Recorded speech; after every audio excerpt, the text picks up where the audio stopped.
ஓம் சாய்ராம், ஜெய் சாய்ராம். எல்லாரும் நல்லா இருக்கணும். எல்லாருக்கும் நல்லதே நடக்கணும். அன்பு குழந்தையே, சாயப்பா உன் வாழ்க்கையில நடந்த விஷயங்களையும் நீ ஏமாந்ததையும் கண் கலங்கி கவலைப்படுறதையும் நினைச்சுதான் நான் இப்ப கண்ணீரோட படுத்துக்கிட்டு இருக்கேன். உனக்கு எப்படி படுத்தா தூக்கம் வர மாட்டேங்குதோ, உன் கஷ்டங்களை எல்லாம் நினைச்சு நினைச்சு யோசிச்சுக்கிட்டே கண் முழிச்சு படுத்திருக்கியோ, அதை விட அதிகமாக கவலைப்பட்டு நானும் வேதனையோடு மன வருத்தத்தோடும் தான் உழன்று கொண்டிருக்கிறேன் என் செல்லமே. ஆனா ஒரு விஷயம், என் அன்பு பிள்ளையான நீ கஷ்டப்படும் போது அதை பார்த்துக்கிட்டு என்னால சும்மா இருக்க முடியாது. எந்த கஷ்டம் தீரவே மாட்டேங்குதுன்னு நீ நினைக்கிறியோ, அதை உனக்கு தீர்த்து வச்சு முடிச்சு வச்சு சகல விஷயங்களும் உனக்கு சந்தோஷமாக நடக்கும்படி நான் அருள் புரியத்தான் உன்னிடம் பேச வந்தேன் என் செல்லமே.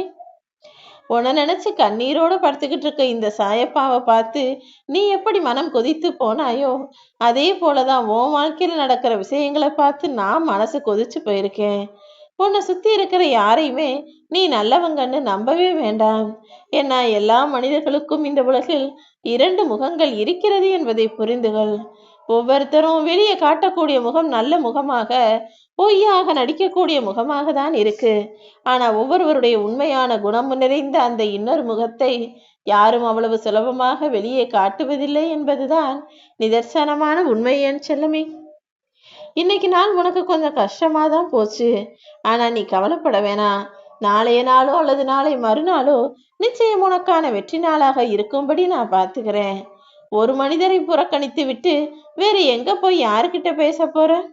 நீ எங்க தேடி போனாலும் எல்லா இடத்துலயும் மனிதர்கள் தான் இருப்பாங்க. நீ தான் அவங்களை எல்லாம் அனுசரிச்சு யார் எப்படின்னு புரிஞ்சுக்கிட்டு அதுக்கு ஏற்றாறு போல அவர்களிடம் நடந்து கொள்ள பழகி கொள்ள வேண்டுமென் செல்லமே. என்ன நடந்தாலும் நன்மைக்கு தான் நினைச்சு வாழ பழகிட்டினா நீ மகிழ்ச்சியை தேடி போக வேண்டிய அவசியம் இருக்காது. மகிழ்ச்சி தானாகவே உன்னை தேடி வரும். தகுதிகளை உனக்குள்ள சிறையா வச்சுக்கிட்டு திறமையை வச்சுக்கிட்டு என்ன செய்ய போறோம் நீ தவிக்க வேணாம். தகுதிகளும் திறமைகளும் உனக்குள் இருக்கும்போது நிச்சயமாக உனக்கான முன்னேற்ற வாழ்க்கையை நான் அமைச்சு தருவேன். ஏதாவது ஒரு விஷயம் கிடைக்கலன்னு நினைச்சு ஏங்கிறத விட்டுட்டு கிடைக்காதது ஒருவேளை நமக்கு சரிவராத விஷயம்தான்னு புரிஞ்சுக்கோ. மனசளவுல இங்கு எந்த மனிதரும் யாருக்கும் உண்மையாக இல்லை என்பதுதான் உண்மை.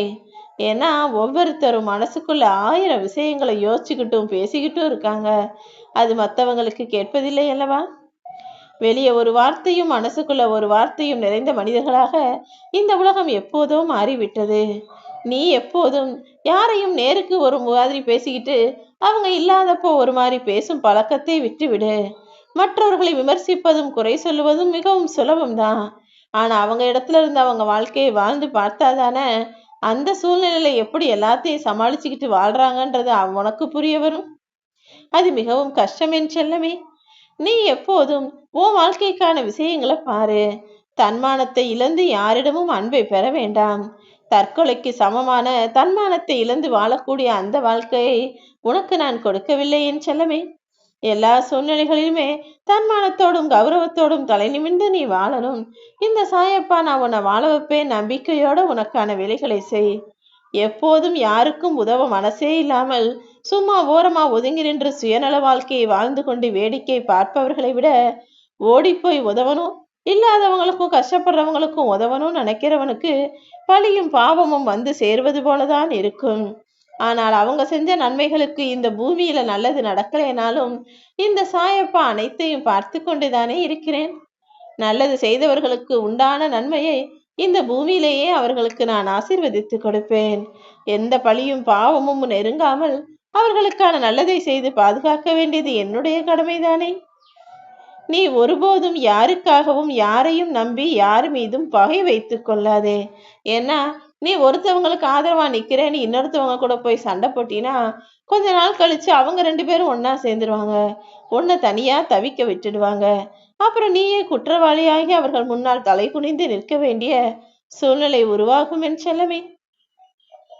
ஏன்னா இங்க இருக்கக்கூடிய மனிதர்கள் எல்லாம் காரியம் நடக்கணும், ஆள் தேவைன்னா பல்ல காட்டி பேசுவாங்க. காரியம் முடிஞ்சா தண்ணி காட்டிட்டு போயிடுவாங்க. யாரையும் நம்பாமல் பார்த்து இருந்து கொள்.